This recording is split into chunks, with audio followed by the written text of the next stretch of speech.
우리가 신앙생활에서 믿음을 말하려면 반드시 떠오르는 인물이 있지요. 바로 아브라함입니다. 왜 아브라함이 우리 믿음의 모델되었을까요? 하나님의 말씀인 성경을 보면 복을 받을 만한 믿음이 있고 그렇지 못한 믿음이 있는 것을 알 수가 있습니다. 우리는 영적인 복에는 관심이 별로 없고 육적인 복에는 꽤나 관심이 많습니다. 즉 먹고 마시고 입고 누리는 것, 재밌고 그것이 믿음으로 얻는 즐거움이라면 얼마나 좋겠습니까? 그러나 이 시대는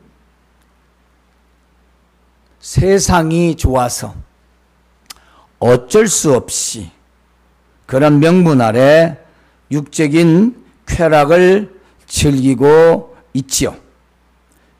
그러나 아브라함은 그 믿음을 하나님께 인정받아 영육간의 축복을 누렸습니다. 그리고 우리는 지금도 여전히 믿음의 조상이라고 부르고 있지요. 어떤 믿음을 소유하였기에 믿음의 모델이며 믿음의 조상이 되고 영육간의 복을 누렸는지 오늘 본문 말씀을 통하여 전하려고 합니다. 아브라함은 어떤 믿음을 소유한 사람인가? 히브리서 11장을 보면은 바로 아브라함의 믿음에 대해서 대략적이나마 잘 말해주고 있죠. 또 우리가 창세기 12장에서부터 읽어보면 아브라함이 어떤 사람이었나는 잘 알 수 있습니다. 아브라함은 그렇게 처음부터 특별한 사람이 아니었습니다. 그러므로 여러분들도 아브라함은 아브라함이니까 그렇지 그렇게 말씀하지 마세요. 아브라함은 우리보다 더 열악한 환경에서 살았습니다. 그 열악함이란 건 가난함이 아니라 바로 아버지가 우상장사를 하는 사람이었어요. 때문에 이 아브라함은 우리보다는 훨씬 믿음 생활하기가 더 어려웠던 사람이죠. 먼저 아브라함은 누구가? 그렇습니다. 아브라함의 본명은 아브람입니다. 아브람. 그런데 이제 99세에 할례를 받았어요. 그리고 하나님께서 이름을 너는 아브람이 아니라 아브라함이라 그렇게 고쳐주셨습니다. 아브람은 큰 아버지라는 뜻이고 아브라함은 모든 민족의 아버지다라는 뜻입니다. 아버지는 데라입니다. 그래서 갈대우르에서 아버지와 함께 정말 세상적으로는 즐겁고 행복하게 살았다고 볼 수 있습니다. 왜냐하면 당시에 사업을 했으니까 못 살지는 않았겠죠. 자기 가진 것들을 누리며 나름대로 잘 살았을 것입니다. 그러나 우상을 만들어서 판 것을 보니까 하나님을 경외하기는 매우 어려웠을 것입니다. 그런데 어느 날 하나님께서 아브라함을 부르십니다. 그런데 알지도 못하고 가보지도 못한 그 미지의 약속의 땅으로 가라고 하십니다. 맨 처음 아브라함은 하나님께서 부르셨을 때에 정말 갈 바를 몰랐다고 했어요. 그러니까 어떻게 해야 할지를 몰랐다는 것입니다. 다른 말로는 알 수 없는 그곳에 가는데 갈 방법을 전혀 몰랐다는 것입니다. 우리가 서울을 가려면 고속버스를 타고 가든지 시외버스를 타고 가든지 기차를 타고 가든지 자가용을 가지고 가든지 해야 되지 않습니까? 그런데 아브라함은 하나님께서 그 지시한 땅, 하나님께 약속하신 그 땅을 가라고 하는데 어떻게 가는지를 몰랐다는 것입니다. 그럼에도 불구하고 따라 나섰다는 것입니다. 하나님께서 말씀하신 그 약속을 믿고 고향과 친척과 아버지의 집을 떠났던 것입니다. 그 땅이 어디 있으며 어떻게 생겼는지, 그리고 무엇을 하며 먹고 살아야 할지도 모르는 그 땅을 하나님의 약속만 믿고 갔다는 것입니다. 사실 신구약 모든 성경은 약속으로 이루어진 말씀이죠. 그래서 구약, 신약이라고 합니다. 우리는 그 약속을 믿고 살아가는 사람들입니다. 아브라함에게 어떤 약속을 말씀하셨을까요? 창세기 12장 1절에서 3절을 보면은 여호와께서 아브라함에게 이르시되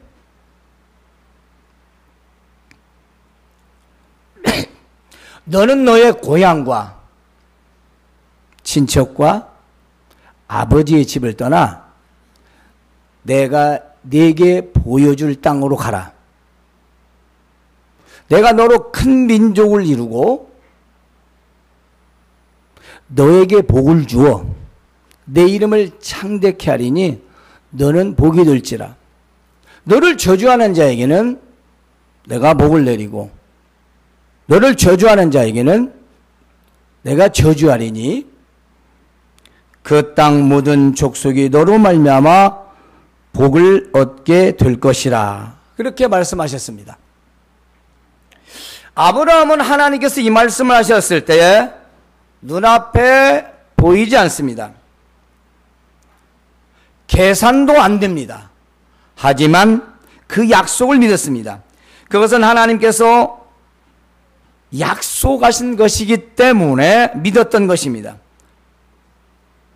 그래서 고향과 친척과 아버지의 집을 떠나 어떻게 가는 줄을 몰랐지만 그 미지의 땅을 향해 떠났던 것이죠. 그러므로 아브라함처럼 하나님의 약속을 믿는 자는 아브라함과 함께 복을 받는다는 것입니다. 하나님의 약속은 보이지 않습니다. 그렇기 때문에 믿기가 어렵습니다. 그러나 하나님은 살아계시니 하나님의 약속은 우리가 분명히 믿어야 할 것입니다. 아브라함은 하나님의 약속을 들었을 때에 의심 없이 믿었습니다. 자신이 태어났고 살고 있었던 그 고향과 친척과 그 친구들 그리고 아버지의 집을 떠날 수 있었던 것입니다. 여러분, 어떻게 그렇게 자기가 태어나서 살았던 그곳에 자그마치 75년 동안이나 살았던 그 자기의 고향을 떠날 수 있었을까요? 하나님의 약속의 믿음은 옛 구습을 떠나는 능력이 된다는 것을 믿으시기를 바랍니다. 우리가 하나님의 약속을 믿을 때에는 이 뒤에 있는 과거와 그 옛날에 나의 그 이전의 모든 것들은 아무것도 아니라는 것입니다. 여러분은 새 옷을 사서 놔두고 이 옷은 아껴둬야 되니까 하고 헌 옷만 계속 있겠습니까? 그렇지 않겠지요. 나에게 좋은 것이 있으면 이전 것은 다 버리게 되어 있습니다. 아브라함이 하나님께로부터 받은 약속은 자신이 그동안에 살아왔던 모든 삶과 비교했을 때에 비교할 수는 엄청난 축복이었던 것입니다. 때문에 하나님의 그 약속을 믿었던 거지요. 그래서 4절에 보면 이 아브라함은 하나님의 말씀에 쫓아갔고 그랬습니다. 그 말씀은 즉시란 뜻입니다. 믿음은 머뭇거리지 않습니다.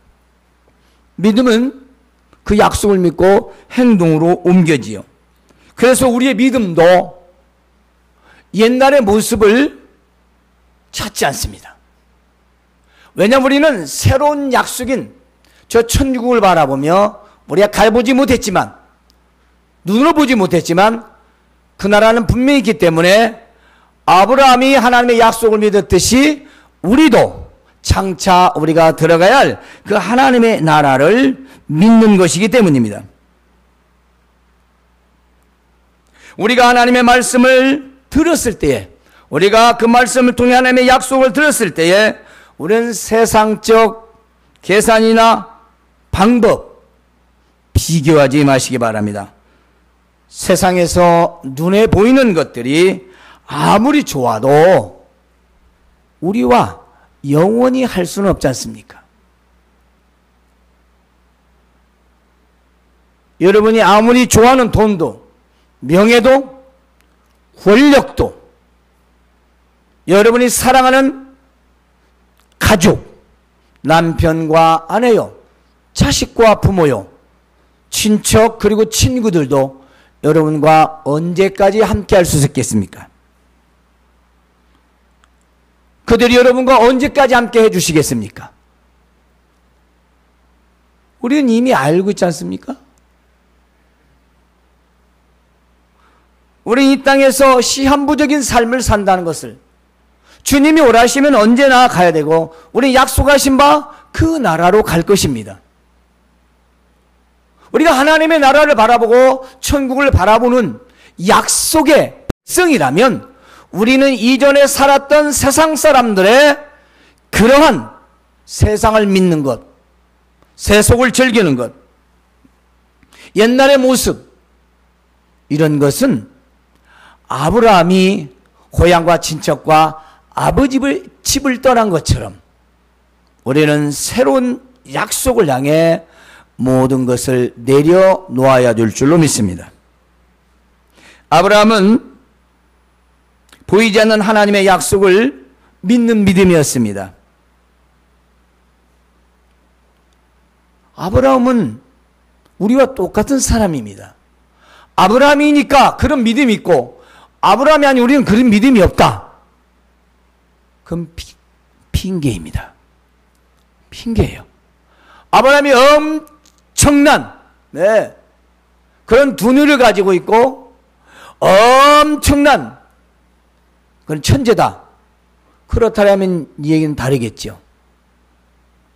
아브라함은 우리와 똑같은 성정을 가진 우리와 똑같은 사람에는 불구하고 그는 세상에서 그동안 부유하게 살았고 친척들과 재밌게 살아왔던 그 세상의 모든 즐거움, 미래에 보장된 세상적 약속보다 보이지 않는 하나님의 약속을 믿었던 약속의 믿음이었던 것입니다. 여러분들도 보이진 않지만 하나님께서 약속하신 말씀, 그 약속을 믿는 믿음이 되시기를 바랍니다. 아브라함은 기도하는 믿음이었습니다. 기도하는 믿음. 소돔과 고모라 죄악이 너무 심하여 그 울부짖는 소리를 더 이상 하나님께서는 들을 수 없다고 하셨습니다. 그리고 아브라함에게 내가 이것이 사실인지 확인하여 내가 그곳을 멸하야겠다. 이 말씀을 들은 아브라함은 이제 걱정이 생겼습니다. 왜냐하면 소돔에는 자기 조카가 있지 않습니까? 바로 롯이 그 소돔성에 살고 있었거든요. 아내도 있고 딸들도 있고 사위들도 있고 사돈댁도 있고 그렇지 않겠습니까?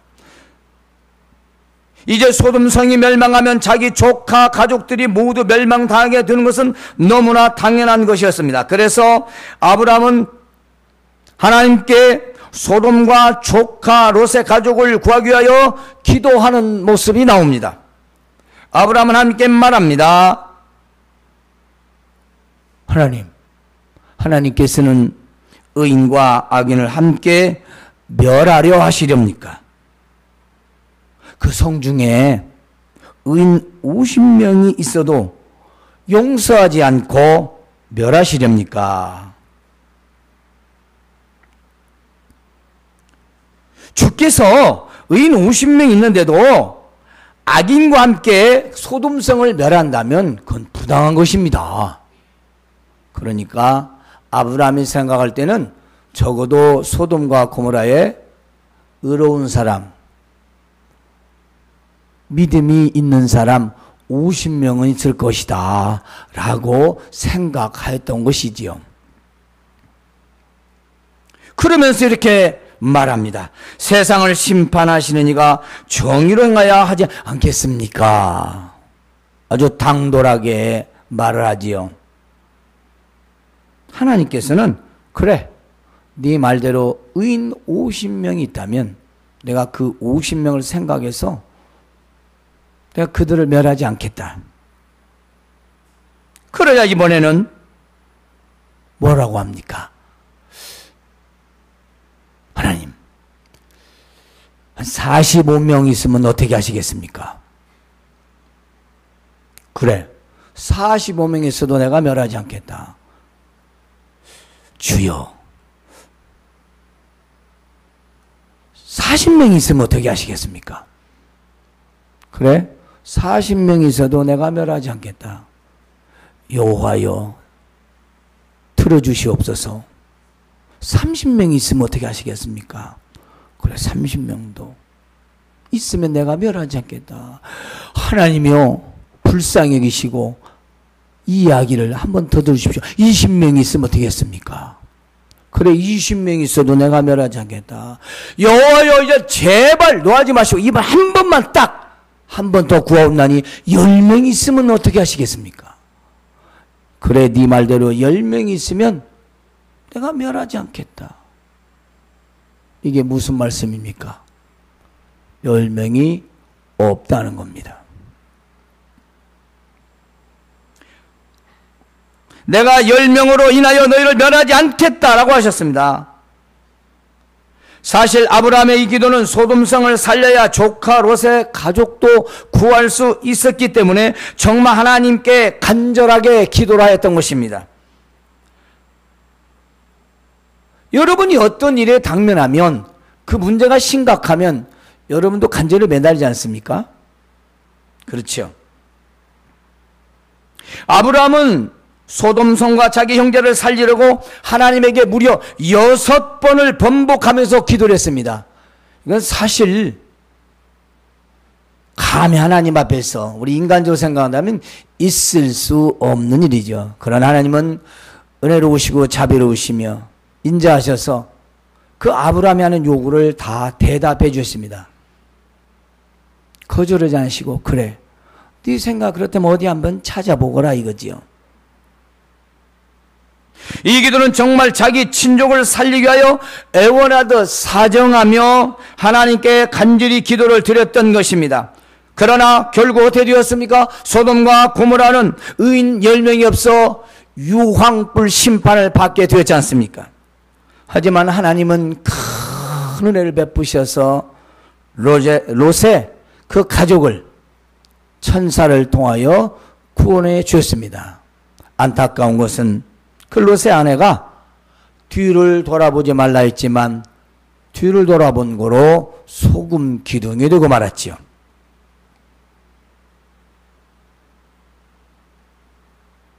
여러분, 우리가 지금 무엇을 기도해야 할까요? 우리 일상생활에 내가 먹고 마실 것,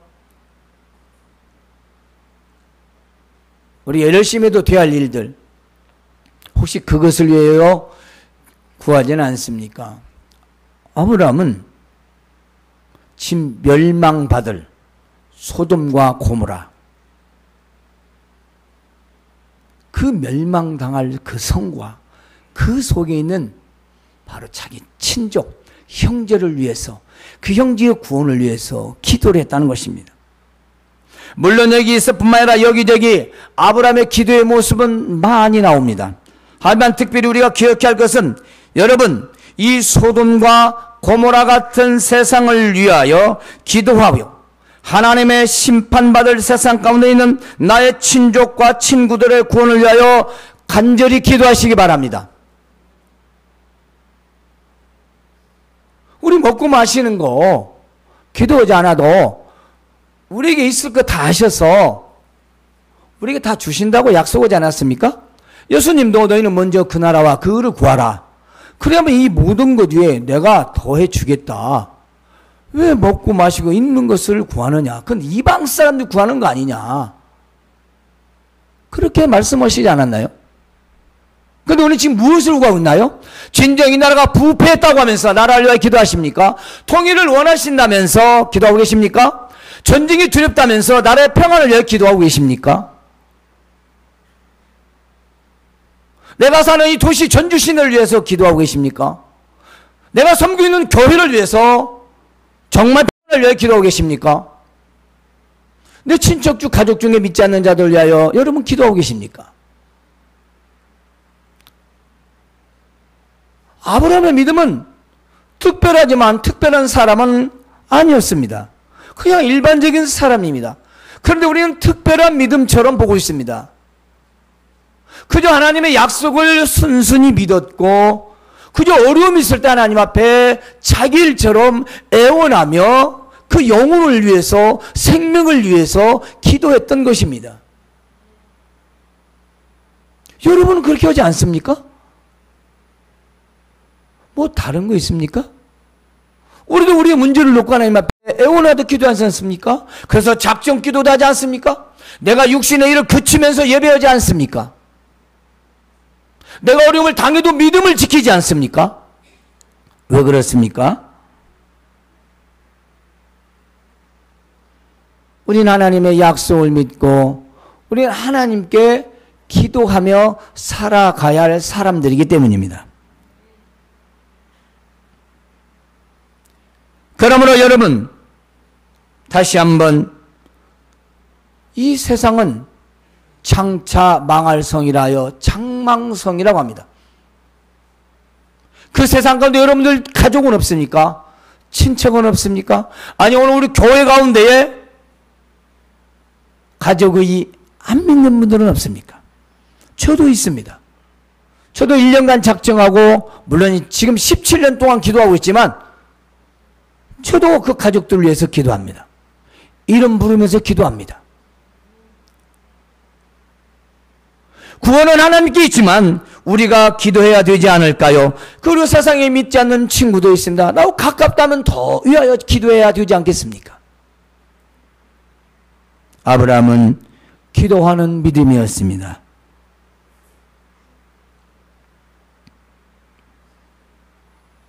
아브라함은 이제 순종하는 믿음을 소유했습니다. 먼저 아브라함이 하나님의 부르심에 고향과 친척과 아버지의 집을 떠나 약속의 땅으로 가라 했을 때에 아브라함은 이에 그렇습니다. 이 말은 즉시 여호와의 말씀을 따라갔고 롯도 함께 따라갔다고 했습니다. 아브라함의 나이가 75세나 되었습니다. 하지만 즉시 하나님의 말씀에 순종하여 따라가는 것을 우리는 볼 수가 있습니다. 우리는 그저 하나님의 말씀이면 아멘하고 주여 그러웨이다 맞습니다 하고 우리는 순종하는 믿음이 되어야 할 것입니다. 나이가 75세면은 인생의 경륜도 있습니다. 살아온 경험도 있습니다. 당시에 배울 만큼 배웠겠지요. 아버지가 그래도 사업을 하니까 물론 못된 자식도 있지만 그래서 세상에 그 어떤 사람보다도 많은 것들을 갖추었을지도 모릅니다. 왜냐하면 아브라함은 족장이었습니다. 옛날에 족장은 왕이나 마찬가지입니다. 한 부족을 끌기 때문에 결국 족장이 왕이 되는 거죠. 그런데 이렇게 나이가 75세 인생 경험이 많음에도 불구하고 보이지 않는 하나님의 음성과 그 약속을 듣고 즉시 따라 나섰던 것입니다.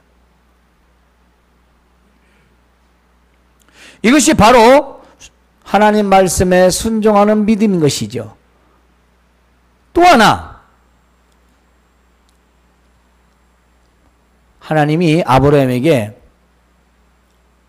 아들 이삭을 제물로 바치라고 합니다. 그 자식이 어떤 자식입니까?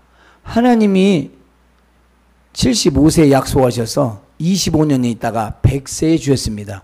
그 100세에 얻은 자식을 이제 써먹을 만하니까 이제 17, 8세 정도 되는 그 아이를 모리아 땅에 있는 한 산으로 가서 제물로 바치라고 합니다. 그런데 아브라함은 아무 변명도 이유도 없이 순종합니다. 왜 하나님 자식을 주어놓고 데려갑니까? 이게 무슨 경우입니까? 그러려면 왜 주었습니까? 이제 좀 써먹으려고 하는데 하나님 그럴 수 있습니까? 그렇게 하지 않았습니다.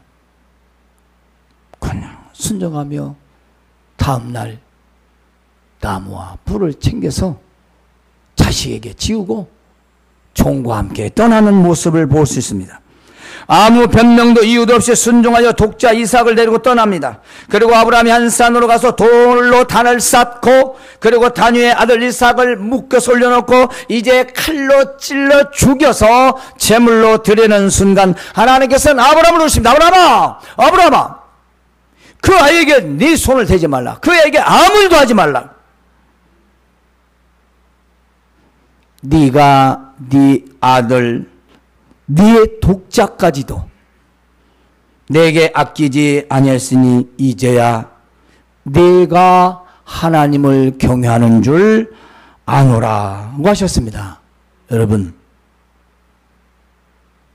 자식을 죽여서 바칠 수 있는 믿음이 되시길 바랍니다. 여러분이 자식을 아끼는 건 그건 사랑이 아니지요. 아끼는 것도 믿음으로 아끼는 거지 인간적으로 아끼는 게 아니지 않습니까? 아브라함은요, 히브리서를 보면 도로 살려줄 줄 알고 죽이려고 했대요. 대단한 믿음이죠. 안 살려주면 어떻게 하려고. 그러니까 믿음이죠. 하나님께서 살려줄 줄 알고 내 이 자식을 되었으니 뭐 죽이라고 하나님 죽이라고 했으니 내가 죽인들 하나님이 안 살려놓겠느냐. 그런 믿음이었지요. 물론 이삭도 순종하는 믿음이었습니다.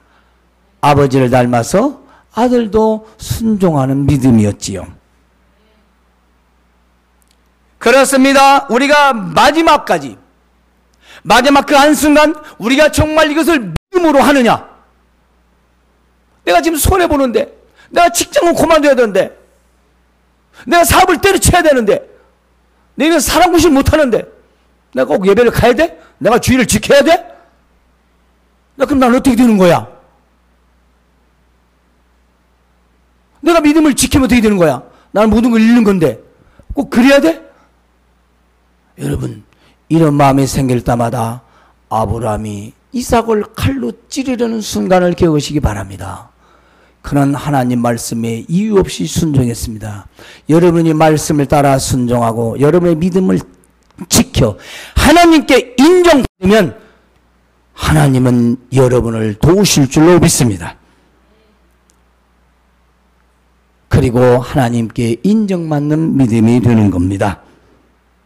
이제야 네가 나를 경외하는 줄을 내가 인정해 주겠다. 아브라함이 눈을 들어보니 한 순양이 있었는데 뿔이 수풀에 걸려 있었습니다. 아브라함이 그 순양을 가져다가 아들을 대신하여 번제물로 드렸지요. 우리가 알다시피 그 땅 이름은 여호와 이레라. 하나님이 준비하신다라고 사람들이 말을 하지요.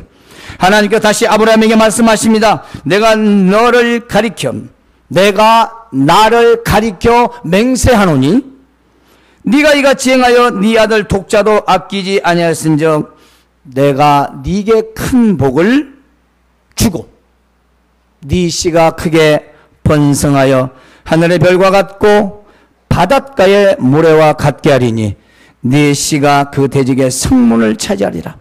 또 내 씨로 말미암아 천하 만민이 복을 받으리니는 네가 나의 말을 준행하였음이라 하셨습니다. 여러분, 창세기 12장 1절에서 3절까지 있는 말씀이 다시 또 반복되는 말씀이지 않습니까? 그가 출발해서 부르셨을 때에 하나님을 믿음으로 신뢰하고 따라 나선 그 아브라함의 믿음은 변하지 않았습니다. 아들을 죽이서 바칠 때까지도 변하지 않았습니다. 그러려면 됐어. 죽이지 마. 내가 네 마음 알 수 있어. 네 믿음 알았어. 인정했어. 네가 나의 말을 준행하기 때문에 너는 복이 되고 만민들이 너를 통하여 복을 받게 될 것이다. 여러분, 아브라함이 받은 복을 제가 말씀드릴까요? 아브라함은 족장으로서 부족함이 없이 살았습니다. 우리가 알다시피 그는 당시 왕처럼 살았습니다. 그리고 175세로 장수하였습니다. 그런데 그는 아프지 않았습니다. 건강하게 살았습니다. 또는 아브라함의 씨를 통하여 왕들이 태어났습니다. 대략적으로만 살펴봐도 아브라함이 이삭을 낳고 이삭은 야곱을 낳고 야곱은 12아들을 낳고 12아들은 이스라엘의 12지파가 됩니다. 그리고 그 가문에서 유다의 왕들이 모두 태어납니다. 그 중에 다윗도요, 솔로몬도, 히스기야 왕도 바로 아브라함의 손이요 그들의 혈통들입니다. 그리고 무엇보다도 예수 그리스도께서 이 혈통을 따라 오셨다는 것입니다. 다시 우리가 아브라함의 복을 육적으로 말하면 아브라함은 족장으로서 부유하게 살았고 자손이 많아 다복하였습니다. 그리고 건강하게 175세를 장수하였습니다. 훌륭한 후손들이 많았습니다. 잘 되는 복을 누렸습니다. 육적으로는 이렇습니다. 그러나 영적으로는 어떻습니까? 여러분, 믿음의 조상이라는 칭호를 얻게 되었습니다. 아마도 주님 다시 오실 때까지 그렇게 불려지게 될 것입니다. 그리고 무엇보다도 아브라함을 통하여 우리의 구원자, 우리 구주 예수 그리스도께서 오시게 되었으니 이보다 더 큰 광영이 어디가 있겠습니까? 여러분, 먼저 우리는 아브라함의 믿음을 본받아 하나님의 약속을 믿는 믿음이 되시길 바랍니다. 또한 소돔과 같은 세상과 나의 가족과 친구들의 구원을 위해 기도하는 믿음이 되시길 바랍니다. 그리고 아브라함이 100세에 얻은 아들 이삭을 바치는 순종의 믿음이 되시길 바랍니다. 사랑하는 여러분, 아브라함처럼 약속을 믿는 믿음과 기도하는 믿음, 그리고 순종의 믿음이 되어 아브라함이 받은 영육간의 축복을 모두 누리시기를 주님의 이름으로 축원합니다. 하나님